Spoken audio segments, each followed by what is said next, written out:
Hello everyone, I welcome you all in this amazing platform जिसका नाम है black and white. Sir, हम यहाँ पे 4 चैप्टर यानी फर्स्ट यूनिट खत्म कर चुके हैं। सर, कंप्लीटली नेशनल इनकम को खत्म कर दिया हमने। समझ में आ रहा है? Chapter 1, chapter 2, chapter 3, chapter 4 over. Chapter 4 national income, जो अकेले 8 to 12 मार्क के बीच में रेंज करता है, यानी अच्छा खासा वेटेज लेके बैठता है पेपर का, उसको हम फिनिश कर चुके हैं। आज हम स्टार्ट कर रहे हैं चैप्टर 5। चैप्टर 5 है मनी। थोड़ा थ्योरेटिकल है बट मज़ेदार है। ठीक है, तो आइए समझते हैं मनी को। और मैं अभी फिलहाल, पहले क्या होता था, मैं अपने कंसेप्ट्स पढ़ाता था, फिर मैं बुक से रीड करवाता था। क्योंकि ये चैप्टर थोड़ा सा थ्योरेटिकल है तो मैं इसमें बुक से ही पढ़ाऊंगा और बीच बीच में मैं अपने कंसेप्ट्स को लगाऊंगा। बट मैं कंप्लीटली बुक के फॉर्मेट को फॉलो करूंगा। अगर आपके पास बुक है तो बुक को ओपन कर लो, आपको बेहतर समझ में आएगा। ठीक है, चलिए आगे बढ़ते हैं। ये हमारा चैप्टर है मनी। ठीक है, कीप नहीं, चलो। हमारा चैप्टर है money, chapter number 5। Sandeep Garg की बुक है। अगर आप देख सकते हो, मैंने अभी अभी जस्ट पीडीएफ बनाया है इसी बुक का। ठीक है, अभी अभी मनी ओपन भी होगा। ठीक है, तो फटाफट आप भी बुक ओपन कर सकते हैं। Money chapter. सर, अच्छा, मनी चैप्टर शुरू करने से पहले ना एक कुछ बातें समझते हैं। सर, मनी क्या होता है? सर, क्या होता है मनी? अगर कोई मुझसे पूछे मनी क्या है तो सर पैसा है। अरे पैसा हिंदी ट्रांसलेशन थोड़ा पूछ रहा हूं मैं। मनी क्या है? मनी क्या है सर? अगर ध्यान से देखो, मनी एक कागज का टुकड़ा ही तो है, एक प्रॉमिसरी नोट है। मनी को प्रॉमिसरी नोट भी बोलते हैं। क्यों? क्योंकि आपने ध्यान से, अगर आपके पास नोट हो तो निकाल के देखना, उसमें लिखा होता है मैं धारक को इतना पैसा देने का वादा करता हूं। I promise to pay this sum to the bearer. ठीक है, और नीचे गवर्नर ऑफ आरबीआई का साइन होता है। तो आप समझो, वो एक प्रॉमिसरी नोट है। हर नोट पे देखना, चाहे 500 का हो, 20 का हो, कितने का भी नोट हो, हर नोट पे एक प्रॉमिस नोट लिखा होता है कि मैं धारक को इतने पैसे देने का वादा करता हूं। तो मनी एक प्रॉमिसरी नोट है। क्या है? मनी एक प्रॉमिसरी नोट है, इन विच, देखो, प्रॉमिसरी नोट है by which people of that country, अपने ही कंट्री के लोग, are legally bound to accept it as a medium of exchange. तो सर, अगर छोटा सा डेफिनेशन समझा जाए तो क्या होगा? Money is a promissory note issued by central government और सेंट्रल अथॉरिटी। क्या है? Money is a promissory note issued by central government और सेंट्रल अथॉरिटी। मनी एक प्रॉमिसरी नोट है जो या तो सेंट्रल गवर्नमेंट या सेंट्रल अथॉरिटी यानी आरबीआई के द्वारा इश्यू किया जाता है। By which people of that country, मतलब इंडिया का करेंसी है तो इंडियन ही बाउंड है, ऑस्ट्रेलियन बाउंड नहीं है, जर्मन बाउंड नहीं है, सिर्फ Indian. By which people of that country are legally bound to accept it as a medium of exchange. कितना प्यारा डेफिनेशन बन रहा है, ध्यान से सुनो। अगर आप लिखना चाहते हो तो लिख लो, money is a promissory note issued by central government और central authority. Money is a promissory note issued by central government और central authority, by which people of that country are legally bound to accept it as a medium of exchange। Sir, legally bound का मतलब क्या है? Sir, legally bound का मतलब यह है कि अगर आप मुझे पैसे में कोई चीज पेमेंट कर रहे हो, अपना डेट जो है मुझे पैसे से रीपे कर रहे हो, और मैं बोलूंगा मुझे पैसा नहीं चाहिए, जाओ सोना लेके आओ, चांदी लेके आओ। अगर मैं ऐसा बोलता हूं कि नहीं, ये करेंसी वाला पैसा नहीं चाहिए मुझे, जाओ सोने लेके आओ या चांदी लेके आओ, कुछ भी वैल्यूएबल चीज लेके आओ, तो आप मुझ पे केस कर सकते हो। क्यों? क्योंकि ये जो करेंसी है, ये क्या है? लीगल टेंडर है, सरकार का लीगल है कि सबको मीडियम ऑफ एक्सचेंज की तरह एक्सेप्ट करना ही पड़ेगा। Getting my point? तो क्या है सर? बहुत अच्छा डेफिनेशन था। Money is a promissory note, मैं भी याद कर लेता हूं, आप भी कर लो। Money is a promissory note issued by central government और सेंट्रल अथॉरिटी, ब्रैकेट में आरबीआई। ठीक है, by which people of that country are legally bound to accept it as a medium of exchange. मैं अच्छा क्यों बोल रहा हूं? क्योंकि इसमें 2-3 वन मार्कर बन सकते हैं। ठीक है, चलो अब शुरू करते हैं इस चैप्टर को। अगर आपको मनी समझ में आ गया हो तो, और मैं अपना पेन खो दिया, ओके, मिल गया, थैंक यू। चलो सर मनी नहीं था उससे पहले क्या था सर? मनी से पहले जब पैसा नहीं था तो लोग कैसे ट्रेड करते थे? उसको बोलते हैं बार्टर सिस्टम। आप 8th-9th क्लास से पढ़ रहे होंगे barter system, barter system. Sir barter system था जब मनी नहीं था, उससे पहले क्या यूज होता था? बार्टर एक्सचेंज यानी बार्टर सिस्टम। अच्छा, बार्टर सिस्टम का दूसरा नाम क्या है sir? CC economy. CC economy, barter system का दूसरा नाम क्या है? CC economy. सीसी इकोनॉमी का मतलब क्या है? सी मतलब कॉमोडिटी टू कॉमोडिटी। सी का मतलब क्या है? कॉमोडिटी टू कॉमोडिटी इकोनॉमी, मतलब एक कॉमोडिटी के बदले में दूसरी कॉमोडिटी। तो बार्टर सिस्टम को हम सीसी इकोनॉमी भी बोलते हैं। बार्टर सिस्टम क्या होता है? When goods are exchange for goods. ठीक है, एक सामान दूसरे सामान से बदला जा रहा है, बीच में पैसा नहीं था। अब क्या है? एक सामान दूसरे सामान से बदलता है तो बीच में पैसा है। पहले इसको पैसे से खरीदो, फिर इसको पैसे से बेचो, या जो भी करना है, तो बीच में पैसा इंक्लूड होता है। पहले क्या था? एक सामान के बदले में दूसरे सामान। देखो यहां लिखा होगा, barter exchange refer to the exchange of goods. अच्छा ये था ना, हाँ, exchange of goods for goods, an economy where it is direct barter of goods service known as barter economy। जिस इकोनॉमी में बार्टर सिस्टम प्रैक्टिस किया जाता है उसको बोलते हैं बार्टर इकोनॉमी। ठीक है, चलो आई होप ये बहुत अच्छे से क्लियर होगा आपको, बचपन से पढ़ते आ रहे हो। सर बार्टर सिस्टम में ना कुछ प्रॉब्लम्स थी, बार्टर सिस्टम की कुछ लिमिटेशंस थी। आपसे पूछा जा सकता है, हालांकि ये सारे क्वेश्चन बहुत ईजी बनते हैं, तो होपफुली सीबीएसई ऐसे क्वेश्चन नहीं बनाता है, लेकिन हाँ किसी सेट में कभी कभी ऐसे क्वेश्चन देखने को मिल जाते हैं। ठीक है, limitations of barter system. Sir barter system के लिमिटेशंस क्या क्या हैं, आओ देख लेते हैं सर। सर बार्टर सिस्टम का सबसे पहला लिमिटेशन देखो, लिमिटेशन मतलब कमियां, लिमिटेशन मींस कमियां। क्या क्या है? पहला है lack of double coincidence of want. Lack of double coincidence. Coincidence क्या होता है? जैसे समझो दो लोग हैं, ठीक है, राम और श्याम। राम को कोई सामान चाहिए, मतलब राम के पास वो सामान होना चाहिए जो श्याम को चाहिए, और जो श्याम के पास सामान है वो राम को चाहिए। तो पहला कोइंसिडेंस क्या होता है कि राम के पास जो सामान है वो श्याम को चाहिए। दूसरा कोइंसिडेंस क्या है? जो श्याम के पास सामान है वो राम को चाहिए। तो इसी के बोलते हैं डबल कोइंसिडेंस। मतलब समझो मेरे पास फोन है और मुझे बदले में पानी चाहिए। मेरे पास फोन है देने के लिए और बदले में मुझे पानी चाहिए, तो मुझे ऐसा बंदा ढूंढना पड़ेगा जिसके पास पानी हो देने के लिए और बदले में फोन चाहिए। समझ रहे हो? तो ऐसा बंदा, पहला कोइंसिडेंस क्या? मुझे ऐसा बंदा ढूंढना पड़ेगा जिसको फोन चाहिए, पहला कोइंसिडेंस। दूसरा कोइंसिडेंस, वो फोन के बदले में पानी दे रहा हो, तो इसको बोलते हैं double coincidence of wants. Means both the party are in the possession of such good which they are willing to exchange. समझ रहे हो? Both the party are in possession of such good which they are willing to exchange. तो उस problem को क्या बोलते हैं? Problem of double counting. देखो ये एग्जाम्पल भी आप देख सकते हो, रीड कर सकते हो, मैंने समझा दिया, वैसे तो काफ़ी है, इससे ज़्यादा जानना नहीं है आपको। एक डेफिनेशन पूछेगा तो यही बता सकते हैं, double coincidence of wants means both the person are in the possession of such good which they are willing to exchange. जैसे राम के पास फोन है, पानी है, ऐसा वाला एग्जाम्पल आप दे सकते हैं। ठीक है। Second, lack of common measure unit, measure of value. देखो क्या हुआ रहा था ना, हर चीज को मेजर करने के लिए अपना एक टूल है। ठीक है, मतलब समझो दुनिया में हजारों चीजें चल रही हैं, लाखों चीजें हैं, करोड़ों चीजें, लाखों क्या करोड़ों चीजें हैं। ठीक है, बॉटल है, बुक है, कैमरा है, फोन है, टीचर है, बहुत चीजें हैं। ठीक है, अब क्या है, सब चीजों को कंपेयर करने के लिए एक टूल चाहिए था। देखो दूध को तौलने के लिए लीटर होता है, डिस्टेंस को मापने के लिए किलोमीटर या मीटर होता है। ठीक है, हर चीज के लिए एक मेजरिंग यूनिट है, बट हमें एक ऐसा मेजर यूनिट चाहिए था जो हर चीज को तौल सके, हर चीज उसके बेसिस पे मेजर हो सके। तो हमने पैसा को बताया। मनी से दुनिया की हर चीज मेजर हो सकती है। सर जैसे मैं अभी आपसे पूछता हूं एक सवाल, सर एक अच्छी कार कितने की आ जाएगी? आप क्या बोलोगे? सर 10-12 लाख की आ जाएगी।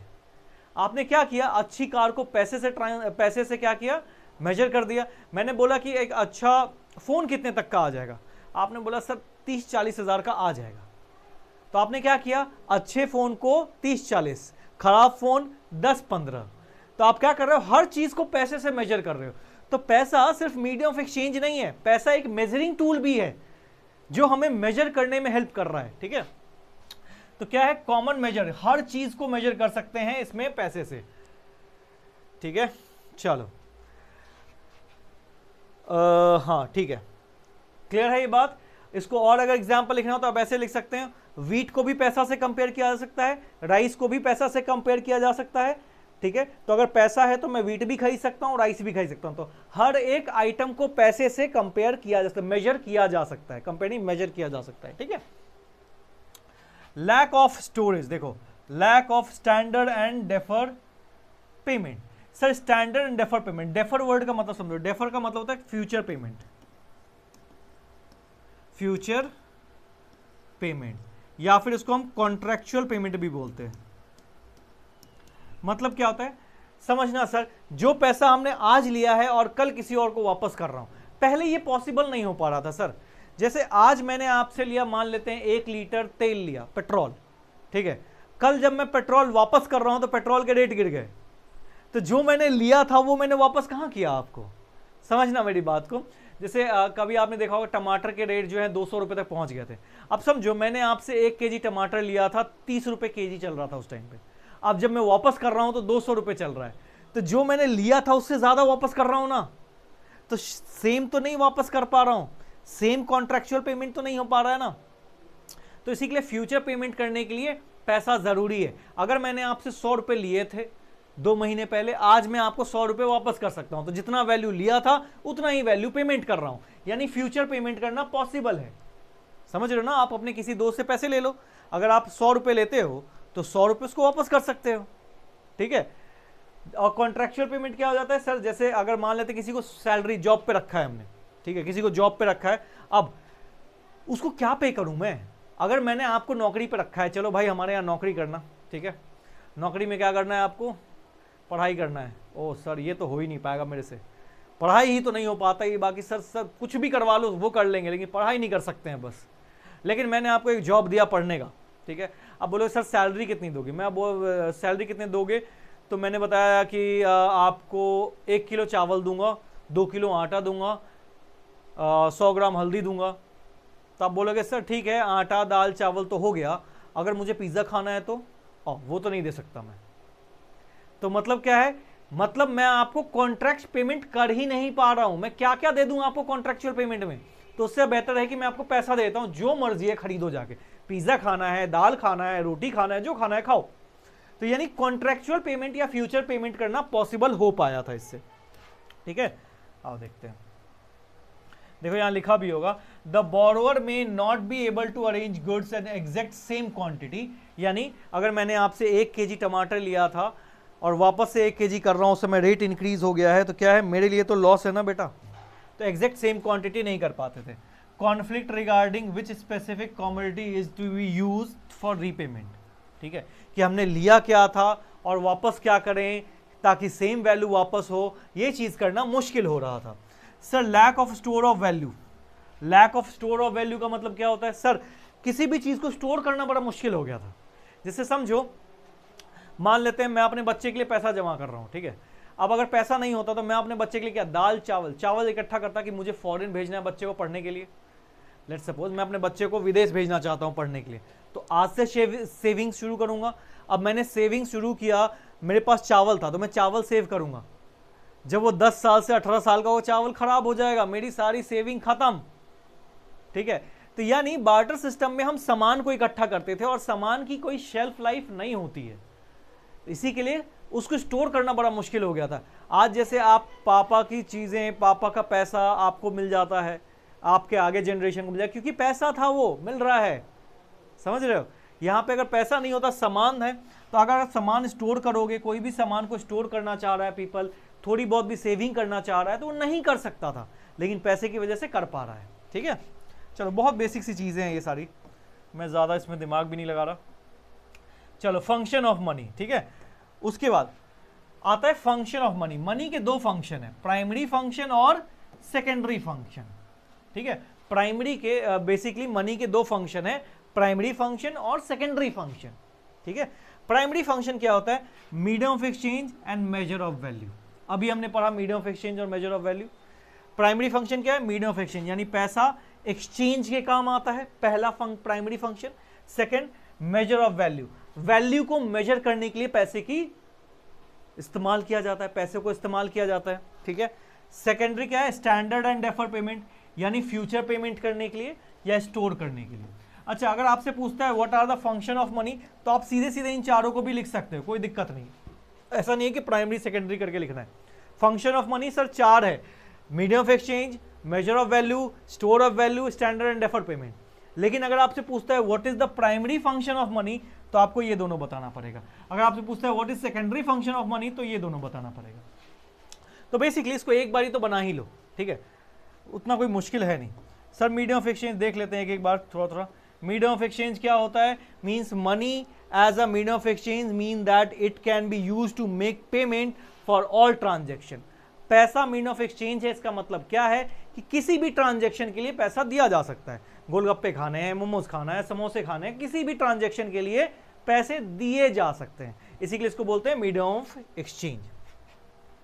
दूसरा है measure of value. Measure of value means unit of value. Money as a measure of value means money work as a common denomination in which the value of all goods and service are expressed. Money एक ऐसा denomination है जिसमें हर एक goods की category आ सकती है। पैसे से 1 लीटर दूध को भी इतना मापा जा सकता है, एक कार को भी मापा जा सकता है, एक एरोप्लेन खरीदना है तो भी आप पूछोगे ना सर एक अच्छा एरोप्लेन कितने का आ जाएगा, एक अच्छा हेलीकॉप्टर कितने का आ जाएगा। तो किसी भी चीज़ को पैसे से कंपेयर किया जा सकता है, एक कॉमन डिनोमिनेशन है, ठीक है। फिर आगे बढ़ते हैं। सेकेंडरी फंक्शन में क्या है, standard and defer payment. Standard and defer payment फिर से वही बात, money as a standard and defer payment means money act as a standard for payment which are made in the future. मतलब आज जो मैंने पैसा लिया है उसको सेम अमाउंट में फ्यूचर में पेमेंट कर पाता हूं, ठीक है। आज से पहले वो नहीं हो पा रहा था जब बार्टर सिस्टम था। आज मैंने जितना पैसा लिया है सेम उतना ही पेमेंट फ्यूचर में कर पा रहा हूं। स्टैंडर्ड मतलब जितना लिया था उतना ही किया, और डेफर मतलब फ्यूचर में किया। मतलब स्टैंडर्ड क्या है, मैंने 100 लिया था 100 ही वापस कर रहा हूं, ये स्टैंडर्ड है। डेफर मतलब क्या है कि आज लिया था कभी और पे कर रहा हूं, तो फ्यूचर में पे कर रहा हूं, ठीक है। तो स्टैंडर्ड पेमेंट इन फ्यूचर, ठीक है, क्लियर है। Now next, store of value. Store of value क्या है, देखो एसेट हाँ, स्टोर ऑफ वैल्यू क्या है, money as a store of value means money can be use to transfer purchasing power from present to future. यानी आज मैं पैसा संभालूंगा, अगर आज मैं 100 रुपए इकट्ठा करूँ या फिर 1 लाख रुपए इकट्ठा करूंगा, तो आज से 5 साल बाद भी वो 1 लाख ही रहेगा, ना कम होगा ना ज्यादा होगा, डिपेंड नहीं करता ना। अगर मैं लेट सपोज 10 किलो चावल रखा होता तो कल को उसका रेट बढ़ या घट सकता है, लेकिन अगर मैंने 1 लाख रुपए रखा है या 5 लाख रुपए रखा है तो आज भी उतना ही है, 5 साल बाद भी उतना ही रहेगा, ठीक है। इसको बोलते हैं स्टोर ऑफ वैल्यू, ठीक है। तो money can B transfer purchasing power transfer किया जा सकता है फ्रॉम प्रेजेंट टू फ्यूचर। ये छोटे छोटे डेफिनेशन है, आप लिखोगे तो ईजी रहेगा। वैसे मैं सजेस्ट करूंगा कि आप समझो और खुद अपने वर्ड्स में लिखने की कोशिश करो, ठीक है। सबसे बेस्ट होता है अगर आप अपनी वर्ड में लिख पाओ तो। चलो, मनी क्या करता है, अब ये टॉपिक देखो बहुत इजी है, मैं इसको करवाऊंगा नहीं। मनी इन सारे प्रॉब्लम जो बार्टर सिस्टम में है, बार्टर सिस्टम में क्या था, double coincidence of want, store of value, measure of value, standard and defer payment, इन सभी को मनी सॉल्व कर देता है। इन सभी को मनी सॉल्व कर देता है, वही बता रहा है, मेजर ऑफ वैल्यू को सॉल्व कर दिया, स्टोर ऑफ वैल्यू को सॉल्व कर दिया, स्टैंडर्ड डेफर पेमेंट को सॉल्व कर दिया। तो ठीक है, रीड कर सकते हैं, इतना कोई मुश्किल है नहीं, ठीक है। चलो अच्छा, चलो डेफिनेशन ऑफ मनी, यानी यहां से हम सेकंड पार्ट में स्टार्ट करते हैं। ऑलरेडी काफ़ी टाइम हो चुका है, होपफुली यहां तक आपको समझ में आया, काफ़ी इजी है, स्मूथ गोइंग है, इसी के लिए मैं बुक से पढ़ा रहा हूँ। कुछ भी अगर टिपिकल होता तो फिर मैं अपने स्टाइल में समझा रहा होता उसको, बट स्मूथ गोइंग है तो बस ऐसे ही समझे, ठीक है। चलो आज के लिए इतना ही, तब तक के लिए बाय बाय, टेक केयर।